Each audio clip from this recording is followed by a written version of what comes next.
Hello दोस्तों, कैसे हो आप लोग। आज की इस वीडियो में हम बात करने वाले हैं फंडामेंटल एनालिसिस की कि फंडामेंटल एनालिसिस होती क्या है और फंडामेंटल एनालिसिस कैसे की जाती है, क्या क्या फैक्टर्स हैं और फंडामेंटल एनालिसिस क्यों ज़रूरी है। तो आज हम इन्हीं चीज़ों के ऊपर डिस्कस करने वाले हैं। दोस्तों, ट्रेडिंग करना बहुत अच्छी बात है, पर दो टाइप के ट्रेडर होते हैं। एक तो होते हैं इंट्राडे ट्रेडर। इंट्राडे ट्रेडर वो होते हैं कि दिन में ही कोई भी स्टॉक खरीदा और स्टॉक खरीद के उसके शेयर के अप और डाउन जैसे भी रहा उसका उसके बेसिस पे अपना से शाम को बेच दिया। पर दूसरे होते हैं इन्वेस्टर। इन्वेस्टर वो होते हैं जो किसी भी कंपनी का शेयर खरीदने से पहले उसको पूरा का पूरा एनालिसिस करते हैं कि क्या-क्या इसमें कहाँ-कहाँ ग्रोथ चल रही है, कहाँ-कहाँ कंपनी का प्लान है, क्या-क्या फ्यूचर ग्रोथ है, प्लस पिछले लास्ट ईयर में कंपनी का क्या रिजल्ट्स आए हैं। तो ये सारी चीज़ वो ऑब्जर्व करते हैं और उसके बेस पे आगे फर्दर उसमें इन्वेस्ट करना चाहिए, नहीं करना चाहिए, ये सारी चीज़ें देखते हैं। तो यही सब कुछ बताता है फंडामेंटल एनालिसिस के द्वारा। एक खास चीज़ और है कि जो हम फंडामेंटल एनालिसिस करते हैं, नहीं सॉरी, जो इन्वेस्टर होते हैं उनमें ग्रोथ के जो चांसेस हैं वो 99% बन जो पर्सन होगा या कोई भी बंदा होगा वो फेल होने के उसके बहुत ज़्यादा चांसेस रहते हैं, क्योंकि उसमें बहुत ज़्यादा रिस्क होता है। आप इंट्राडे ट्रेडिंग करते हैं तो उसमें बहुत ज़्यादा रिस्क होता है और बहुत कम ही लोग ऐसे होते हैं जो सक्सेस हो पाते हैं।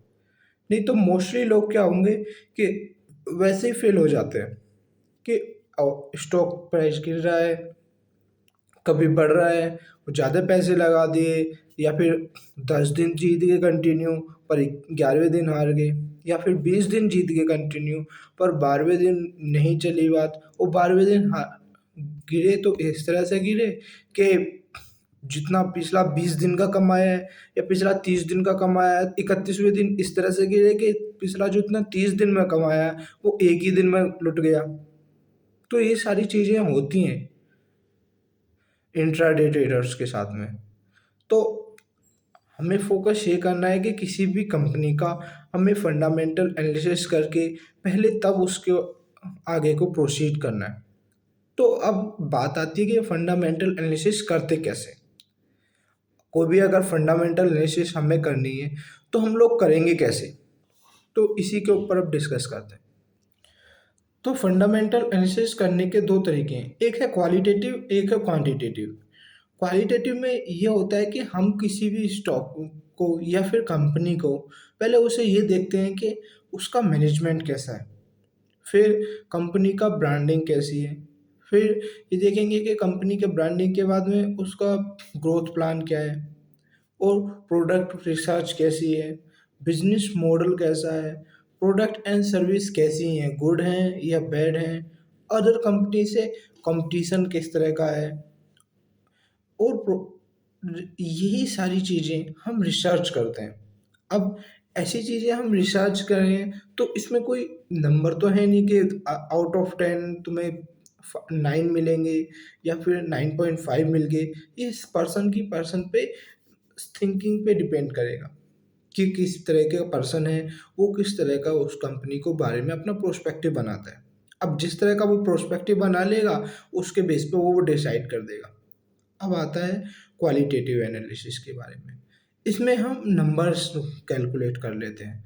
नंबर्स कैलकुलेट कैसे कर लेते हैं? इसमें हम P by E ratio check करते हैं, फाइनेंशियल हेल्थ और प्रॉफिट चेक करते हैं, डेब्ट टू इक्विटी रेशियो चेक करते हैं, return on equity ratio check करते हैं, return on capital employed check करते हैं, रिटर्न ऑन एसेट चेक करते हैं, प्राइस और बुक रेशियो चेक करते हैं, सो मोर वी आर चेकिंग।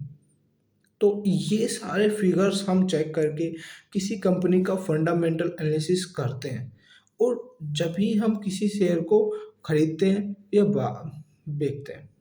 अब जितने भी अच्छे इन्वेस्टर्स हैं हमारे, तो वो यही काम करते हैं। वो यही काम करते हैं, तो उन्हें ये दिखाते हैं कि जितना भी कोई भी कंपनी है, पहले उसके सारे रेशो चेक करो।